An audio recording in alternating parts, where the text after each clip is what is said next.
mental shortcuts. 8 to make you 4 times more efficient in only 16 minutes.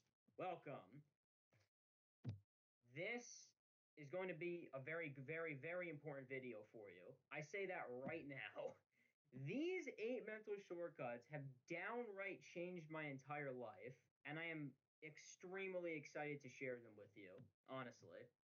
Um, because before these 8 mental shortcuts, I was procrastinating like hell, wasting a bunch of time, getting nothing done, never actually progressing, lying to myself that I'm getting things done, and genuinely hating life because of a lack of progression. So these are genuinely 8 things that I actually use. And I'm not just like sharing a bunch of shit that I don't actually use. This is shit that I downright use. So I'm just gonna get right fucking into it. All right. All right. Mental shortcut number 1, outlining what you're about to do. So, this one is very important. What I mean by outlining what you're about to do is this. Most people, when they start, let me draw something, right? Most people, when they start working, this is you, this is most people, right? Not even just you, but just most people. They start working, right? Give them a little dumb smiley face, derpy face, right? So, most people, when they start working, right, they don't set an intention for what they're about to do. So they go into the work session with zero intention of what they're about to do. And because they go into that session with zero intention for what they're about to do, they end up getting very little done, right? Now, why is that? The reason is because when you don't know the target that you're trying to hit, it's like trying to shoot it's like trying to pin the tail with on a donkey with a fucking blindfold on. How do you expect to do something very well without actually outlining what you're about to do? Like, I'll give you an example. I literally outlined exactly what I'm about to do before I even started this work session of me making content. First is making this video right here, and then the second one is me basically making a bunch of other posts across all of my socials. So it is very important that you outline exactly what you're going to do as you're about to do it. That's the first thing. Mental shortcut number 2, dopamine trail. So let me explain something to you. Video games use this hack to essentially keep you playing the game over and over and over again. And the way that they do that is they basically give you micro little rewards throughout the freaking journey. So that way you never want to stop playing the game. So you keep achieving all these little micro rewards until eventually you achieve the one big reward that is beating the game, right? And you have to do that same type of principle in your business. Well, here's a great way to do it, right? So let's say that you're making content on X. You're making content on X. Every single like 100 posts, every like 100 posts, like reward yourself for it, like build a system that can essentially like reward you for every set amount of posts that you're making. So like maybe every 100 posts you like do something fun, you go for a walk in your favorite park, or you, I don't know, you do your favorite exercise routine, you eat your favorite meal, you watch a little bit of your favorite show, you use rest as a tool to work even harder, right? And so the point of the dopamine trail is that you're supposed to basically motivate yourself by hitting mini milestones along the way, because the thing is about the brain is that the brain loves making achievement and it loves making progress. And so the more progress that you actually allow your brain to make, the more achievement that your brain is actually going to achieve because it's making more progress. More progress means work harder. So the dopamine trail is a really easy way that you can do that. Mental shortcut number 3, accordance planning. Now, let me tell you a little something. Have you ever been one of those motherfuckers who like use Google Calendar? I'm talking about like, the people who like hyper obsess over using like Google Calendar and stuff like that. I find that when I used to use Google Calendar, I don't know if you can relate with this, but this was me. When I used Google Calendar, I would like hyper obsess over like time. Like, for example, oh no, I've lost like 10 minutes of time. I lost 15 minutes of time. I lost 20 minutes of time. I missed the deadline in this. Now I can't do this because it's past the time. Now what am I supposed to do? All that ever did was that it created like, more stress. It created more stress. And that's all it did. It just created more stress inside of my life, which I had no means to actually deal with. So then what did I do differently? To then, instead of doing Google Calendar, like time planning, like 11 a.m. I'll do this, 12 a.m. I'll do this, 1 a.m. I'll do this, 3 a.m. I do this. I did something 20 times easier than that. I did something called accordance planning. This is basically what accordance planning is. All it is this. Like, for example, I'm literally gonna write it out right now. Freaking, it's too tiny. I'll write something bigger. All right, look at this. Like, step one: wake up plus hygiene. That's the first thing I do every single day. That is the first step that I follow every single day, right? And then step two. Step two is I hydrate. I drink 2 liters of water right before I start step three. And speaking of step three, with my very bad handwriting, courtesy of my really horrible handwriting, 4 hours of system building.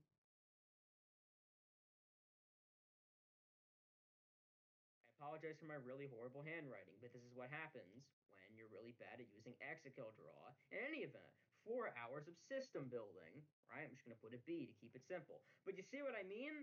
Like, this is a much more sophisticated system of actually planning how your day operates, because instead of like hyper obsessing over, how much like time you have to do shit, you just do this. Step one, I wake up and I do hygiene. Step two, I just hydrate with 2 liters of water. Step three, 4 hours of system building. Done. Already I'm into working. I'm not even wasting time. And the best part about this type of system is that you never know what not to do.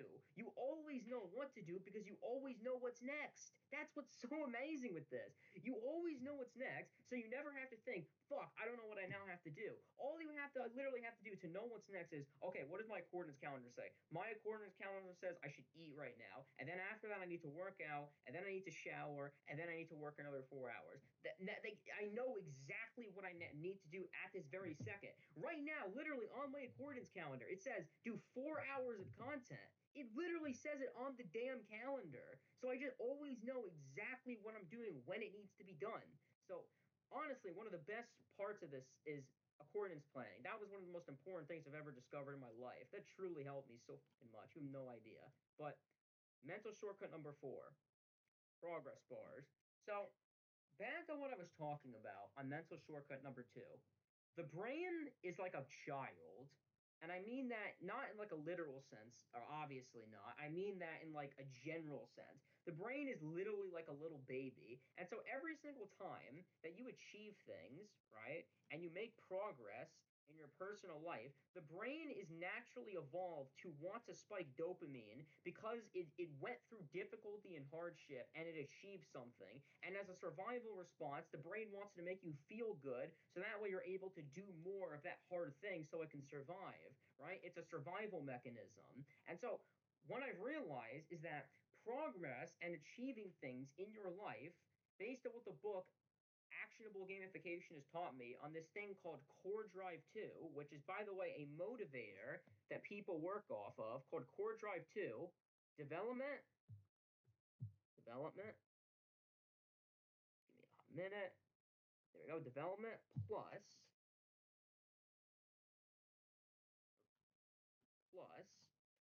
accomplishment. Hopefully I spelled this right. I'll just put the mint down there. All right, but you get the point, right? Development and accomplishment. All right. So CD2 is just development and accomplishment. And that's basically the premise of CD2. It's development and accomplishment. And so the more that your brain feels like it's progressing at something, the better your brain actually feels about the journey that you're on. And one of the best ways you can do that is with progress bars. So let's say that you're doing tasks, right? Let's say you're working for the next 2 to 4 hours, right? And you have two things you have to do. In my case, I have to make this video, and then after this, I have to post a bunch of content on all of my other socials, and then I finish my content. And so what I've done, literally inside of my notebook, is I've literally drawn a progress bar that literally looks exactly like that. And then when I complete this video, this is exactly what I'm going to do. I'm going to shade it in just like this. I'm going to shade it in until it's at least halfway full. And then I'm going to go do the second thing. And then when the second thing is complete, then I'm going to shade in the rest and then I'm done. Because let me tell you something. Your brain, even though you're doing the exact same work, will actually make you think you're doing better than you already are, which will make you work even better and even harder on the work that you're doing, right? Because here's the thing, the brain loves progress. And so I'll give you a broad example. Let's say you're working on a project. Like if a progress bar said you're like 70% done, that is so much better news than shit. You know, I still have to do this, or it's incomplete and it's not done yet. That doesn't sound and as good to your brain and your subconscious mind as this is 70% done, or 70% the way there to completing it. That sounds much more progressing than not complete, right? So progress bars is another one of those really important development and CD2 tactics you can try. So number five, all this garbage is up here. Just so you don't have to look at this, I'm just gonna like quickly erase this as if you don't have to look at this. Get out of here. You're getting in the way of mental shortcut number five. As I was saying, mental shortcut number five. Focus on one goal. One goal. So let me tell you a little something about my past. I used to have so many goals that it blotted the sun. Like I wanted everything that the world had to offer. Literally everything. I wanted everything. I wanted to do the most random crap you can possibly think of. Like, for example, I wanted to learn Morse code. I know, just like I wanted to learn Morse code. I wanted to learn how to jump rope. Then I wanted to learn how to box. Then I wanted to do this. Then I wanted to get 200 pounds on my hand gripper thingy. Then I wanted to make money with my business. Then I wanted abs. Then, like, do you see what I mean? Like, I wanted so many different goals. But what it took me so long to realize is that I will achieve none of them until I finally realize that the only way I can achieve a singular goal, a singular massive thing that will change my life, is I make exactly what the mental shortcut 5 says.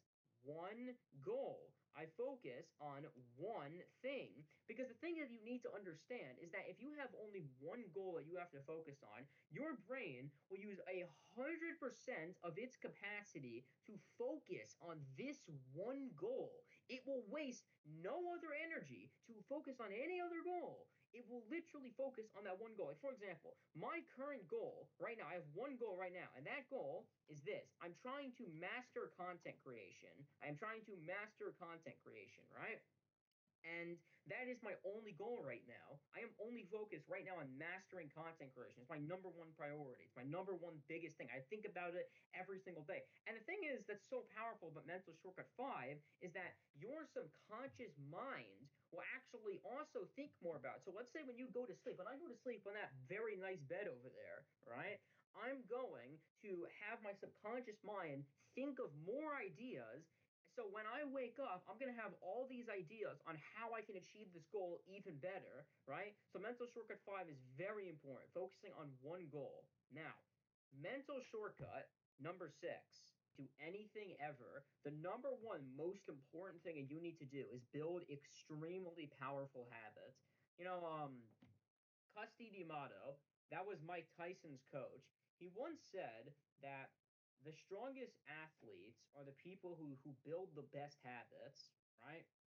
And so the thing is that when I realized that the habits are the most important thing that you could possibly build. And so you need to basically build unbreakable habits. The thing is that most people think that they fall to the level of the goal. You don't fall to the level of the goal. You fall to the level of the habits you have. Your habits define your ability to do things. And so if you have shit habits, you are probably a shit person because your habits suck. A habit in definition is your brain, because what happens is that after 30 days of time, your brain is basically going to see that you're struggling and going through a lot of uphill battles. Like, this is you going up uphill battles, right? And then it's going to think, okay, this guy is going up through a lot of these uphill battles, and it's been happening like every single day. So why not we just do something really smart and like move the difficulty to this thing in the brain called the gangliodalia. I hope I'm saying that right, the gangliodalia. And when the thing is inside of the gangliodalia, the brain will basically stop using energy or any amount of mental effort or capacity on that thing anymore. And so, in other words, if you build a habit doing something, you can basically get back zero mental capacity, but still be able to complete the work. And so this is why building habits are so important. Building habits seems like one of those things that like hippies talk about, oh, one of those like self-help hippies, oh, build your habits, focus on light stuff, but it's actually true. Your habits are your income. The level of your habits on how much you've been doing them are your income. And so the strength of your habits is so important. It depends on it literally debates how hard you're going to work and how much you're going to complete. That's why habits are so strong, because the more you do hard things, your brain will eventually adapt to it and it will become easier. And that's exactly why, based on what I just told you, setting the bar lower and higher is so important. So here's what you need when you're trying to build a habit, right? One, you need an amount that you know that you can do every single day, no matter what, at all costs, just so that way, no matter what happens, the habit never falls backward and you just continue to build it. This is as small as like spending 5 minutes on a skill or doing something so small that it sounds too easy. That is how setting the bar lower works. You want to always have a low bar that you need to hit, and you can always get it, right? That's the point. The point is to always hit the low bar so you can complete the habit. It's not so that you can actually achieve what you wanted to achieve. It's so that you can actually continue to build the habit of doing it every single day, right? Because when you build the habit of doing something every single day, eventually that just becomes part of who you are, and you do it like without just like autonomously. You do it without even thinking about it, and it gets to the point where you build a habit so strong that people look at you and you think, how is this guy so great at what he does? It's because this guy has done this stuff autonomously by this point. He like ah, it's okay. Just continue with the script. That's good. You know what I mean. Now, setting the bar higher on top of setting the bar lower is also very, very important, right? Because when you set the bar higher, the higher amount is the amount that you want to hit every single day. So I'm going to give you an example of this, right? Every single day, I want to work for a total of 8 hours every single day. That's how much I want to work every single day. It's a total of 8 hours, but 7 days a week, 8 hours a day at the very least, right? At the very least, I want to work a total of 8 focused hours every single day, right? This is not just normal work hours. This is 8 focused hours of work where I focus on the work that I'm doing and doing nothing else, right? So 8 focused hours, right? 8 focused hours. But at the very least, I literally only want to do 1 hour of focused work. And I know what you're thinking. That seems too small, but that's not. Because the goal is just to get the habit going. The goal is just to hit the low bar, and so that way I can actually hit the high bar of 8. The goal is just to be able to do the 1, so that way I can hit the 8. Because once I hit the 1, I always hit the 8. That's the trick. The trick of this is that I'm always going to hit the 8 because I've set the bar so low that I can never go backward. So if the only thing I can do is go forward, it's just only within reason that eventually I achieve what I want, because I built habits that are so strong it prevents me from falling back. So it acts kind of like a threshold. And so the stronger your habit gets, the more it acts like a threshold for what you're able to do. And eventually, this threshold becomes so powerful and so high, you just become the best in the entire world without even trying. Your natural ability is so powerful, you just become the best. So that's why building habits are so powerful. It doesn't matter what skill this is, what thing you do with your life, what career you have, it doesn't even matter. Especially for content creation, this is so important. I make content every single day. Every single day, I try new things. Every single day, I'm making content. I'm posting on X. I post on IG. I post on TikTok. Every single day, I make content. I post on YouTube 3 times a week. I know I post on my other brand 2 times a week. So every single day, it's so important to just keep like pushing out content like every single day, so I could just get better at this skill and then eventually build these habits that I know are going to serve me down the line, right? So that is number 6, habit streaks, setting the bar lower and higher. Tracking your time on high leverage activities. So let me tell you exactly what I mean by this, right? What is in high leverage activity? What even is leverage? Leverage is this. Leverage is what you get out for what you put in, right? So let me give you an example. This is a high leverage activity. This is doing something that grants you a lot for what you put in. So if you worked 4 hours on this high leverage activity, you're going to get a lot more results for it. But if you worked on a low leverage activity, this is going to be your results completely through the freaking horrible down floor. And the reason for that is because it's a low leverage activity. Leverage, by definition, is what you get out from what you put in, right? So if I worked 4 hours on something, what am I getting back for it? What is the long term ROI that I get back from this thing? So that's why understanding and focusing time on your most high value activities is so important. Because back in the day, I used to focus on such garbage. I would waste time on such unimportant stuff that didn't matter towards the goal, never helped me, and just wasted more of my time when I was probably just better off going to sleep instead of staying up all night, like wasting time on low leverage stuff. So focus on high value activities and build a system that you can use to track how many hours you're spending on your high leverage activities. That way you can maximize the amount of time you're spending in the areas that give you the biggest result. Seems simple, but it took me a long time to think about it, so I really hope that helps. And number 8, using rest as a tool, not as a reward. So let me tell you something. I'm sorry because it took me a very, very long time to realize this one. Okay. Rest is a tool. It's not a reward. Let me get something straightened out inside of your head, right? Because a lot of people seem to mess this up. People confuse rest as a reward. Rest is not designed to be a reward. Rest is a tool used to make you work even harder than you did before. Let me explain using some math, right?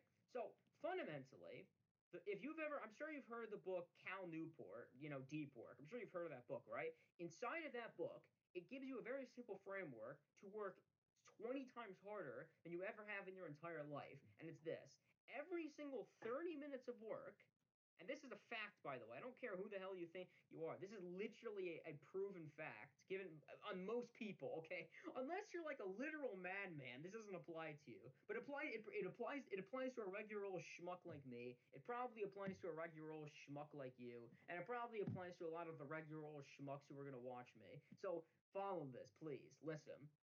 30 minutes of work translates to 5 minutes of rest, right? So every 30 minutes of work that you want to complete, you are forced to take 5 minutes of rest before you can execute another 30 minutes of work. And it's not that you're necessarily going to be, the reason you're not going to be burned out from that work, the reason is because you're going to essentially have your subconscious mind recover. This actually has nothing to do with you. This is all about your subconscious. Because believe it or not, the reason you burn out is not because of your of the part of your minds that you control. It's the subconscious mind. Your subconscious mind gets burned out, and by proxy of it getting burned out, you get burned out, and so you won't know when burnout strikes until it's too late. That's why you have to ensure that the burnout can never happen under any circumstance. And so here's the equation. Every single 30 minutes of work, it's 5 minutes of rest. So I'm going to give you an even broad example. Chances are, if you're watching me, you're at least working around 8 hours a day, right? You're working at least 8 hours a day, right? So here's how this works. If you want to work 8 hours, like you want to do 8 solid, deep, focused hours of work, you have to rest. And this is not a joke. You have to do this. This is not like just me saying, oh, if I could rest for like a quarter. No, rest for this amount of time that I'm about to tell you. If you want to rest for this amount of time, okay, you have to rest for 80 minutes. You have to rest for exactly 80 minutes to prevent your subconscious mind from burning out. 80 minutes or 1 hour and 20 minutes, right? Or 1 hour and 20 minutes, or if you want to think about it like that, right? You have to rest for exactly 1 hour and 20 minutes or 80 minutes to ensure that you do not actually burn out. Because this is why burnout actually happens. The reason you burn out is because you're not managing your burnout correctly. You're not managing your mental capacity correctly. Your mental capacity is like a it's like a water tank. And the thing about your water tank is that it drains water much quicker than people think it does. And what happens is that people don't realize it when it's too late. So the second that their water tank drains, they're all burnt out and they're dehydrated and they have no more water left. So they're like, fuck, I have no more water left. How did this happen? How did I burn out? It just happened all of a sudden. It happened because you didn't maintain it. You didn't fill the thing with more water because you didn't want to take like the 1 hour and 20 minutes to refill the water so you could just work even harder. Then you burning out, and then you need like weeks to recover from it, and then you waste weeks or days or even months of time because you just didn't want to take the time to recover. So this is why using rest as a strategic tool instead of something that you give yourself as a little reward is so important. And by the way, when I say rest, I don't mean like go on your phone. I mean, you can, it works, but like, I mean, like, okay, you can rest however the hell you want. But let me tell you something, right? The best rest that you should be doing is three things. Three things, at least that I use. And you can do whatever you want, but this is what I do. One is I pray. That's the first piece of rest that I would use. I pray to God, and I pray to remove my stress. 99% of the time, it removes it. Number two, I do exercise. See that ground over there? You probably can't, but I'm pointing to ground over there. I call that the push-up ground because I've done thousands of push-ups on that ground right there. Because during rest intervals, I do a bunch of push-ups on that ground right there. All right, that's the second thing. So I do exercise. The third thing, drink a lot of water. Water basically replenishes your brain, and it basically gives your brain more hydration, giving you more focus and more ability. Quite frankly, water should just be a mental shortcut of its own. Drinking water is so important. If you're not drinking at least like 8 liters of water a day, you need to get downstairs right now and drink water. I don't mean like drink a cup of water. I mean like get a freaking like a gallon of water and just start chugging that thing like you're at a damn party trying to get drunk. Like seriously chug that thing. So that's all the mental shortcuts. Listen, those 8 mental shortcuts have genuinely, completely gave my life a complete 360 degrees. Right? My life has genuinely changed 360 degrees ever since I found these 8 things and I started applying them into my life. I genuinely have not been any happier, any more productive, or any more achieved since I found these 8 things. So if you got any value out of this video, you can subscribe if you want to. I have a lot more value coming along the way. I'm going to be documenting a lot more value and things that I find and learn along my journey. If any of that sounded interesting, I recommend once again subscribe. And that's all I basically got right now. So, peace. May God bless your day.